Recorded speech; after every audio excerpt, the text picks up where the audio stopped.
27 বছর চাকরি করার পরও গাড়ি ভাড়া দিতে পারি না। অ্যাকাউন্টে টাকা রাখতাম, কিন্তু আমি জানতাম না যে আমার অ্যাকাউন্টে টাকা নেই। কার্ড নিয়ে যখন ব্যাংকেতে টাকা তুলতে যাই, গাড়ি ভাড়া ছিল না, তখন দেখি যে আমার ব্যাংকে কোনো টাকাই নাই।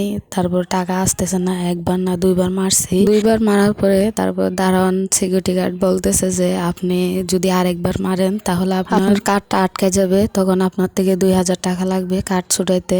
আগে আপনি দেখেন আপনার অ্যাকাউন্টে কোনো টাকা আছে কিনা, তারপর আপনি আবার কার্ড দিয়ে অ্যাকাউন্টে 2 লাখ টাকা ছিল। যখন আমি অ্যাকাউন্টে দেখলাম যে আমার কোনো অ্যাকাউন্টে টাকাই নাই, তখন তো মাথায় হাত, আমি অজ্ঞান হয়ে যাই ওখানেই। সাথে মেয়ে ছিল, মেয়ে আমাকে ধরে আনছে, না হলে তো আমি ওখানে পড়ে মরে থাকতাম হয়তো। আমার অ্যাকাউন্টের টাকা, অথচ আমাকে জানানো প্রয়োজনও মনে করে নাই, অথচ আমার টাকা ভাঙতে ওর একটু কি কষ্ট লাগলো না? আমি 27 বছর চাকরি করলাম, অথচ আমার ছেলে মেয়ের ভবিষ্যৎ বা নিজের ভবিষ্যতের জন্য চিন্তা ভাবনা করে টাকা রাখা হয়। প্রয়োজন লাগলে হয়তো টাকাটা খরচ করা হয়, আর না হলে তো টাকা খরচ করা হয় না। চাকরি করে আর কোনো অ্যাকাউন্টে টাকা রাখতাম না, সরাসরি ওখানে টাকা থাকতো, ব্যাংক কার্ডে টাকাটা থাকতো, তার জন্য যে কেউ টাকাটা তুলতে পারতো। 1 টাকা 2 টাকা করে জমতে জমতে 2 লাখ টাকা জমছে, অথচ আমি জানি যে 2 লাখ টাকা আছে। যখন আমার প্রয়োজন হয়েছে তখন আমি তুলতে গেছি, কিন্তু টাকা স্বামী তো টাকা ভেঙে ফেললো, কিন্তু একটু বললো না যে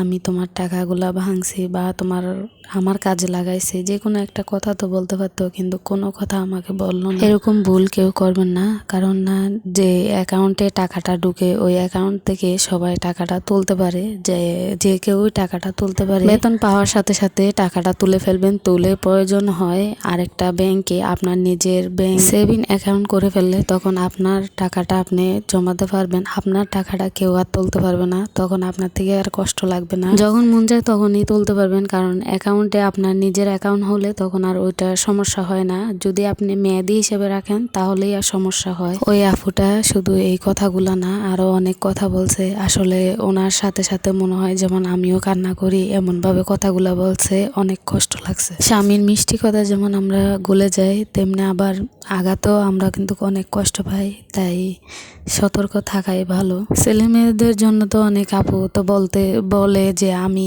সংসার ছাড়ি না, কারণ না আমার ছেলে মেয়ে বড় হইতেছে, কার কাছে থাকবে। কারো যদি প্রয়োজন নাও থাকে, আমাকে আমার সন্তানের অনেক প্রয়োজন। স্বামী তো বিয়ে করে আরেকটা বউ নিয়ে থাকবে, কারণ না আমার সন্তানেরা তো আর মা আর একটা নিয়ে থাকতে পারবে না। আমি যেরকম যত্ন করব আমার সন্তানদেরকে, আরেকজনে আয়সা আমার সন্তানদেরকে এতটা যত্ন করবে না। তাই আমরা সন্তানের জন্য, সন্তানের দিকে তাকিয়ে আমাদের সব দুঃখ কষ্ট সবকিছু ভুলে যাই। বয়সের সাথে সাথে হয়তো আমার প্রয়োজনটা বেশি দরকার লাগবে। এখন হয়তো আমাকে চিনে না, তখন আমাকে চিনবে ঠিকই। তখন আমাকে যদি বুঝো বা চিনো, তখন আর আমার মন চাইবে না, তখন আর মনটা আর দিতে মন চাইবে না। এখন যেরকম ভালো লাগে বা ভালোবাসতে ইচ্ছা করে, তখন কি আর ইচ্ছা করবে? আসসালামু আলাইকুম, সবাই কেমন আছেন? আশা করি অনেক ভালো আছেন। আলহামদুলিল্লাহ, আমি অনেক ভালো আছি। আজকে তো 11 রোজা শেষ হয়ে গেল। কিছু কিছু গল্প নিয়ে ভিডিওগুলো সাজানো, আসলে আমি তো ওরকম করে পারি না যে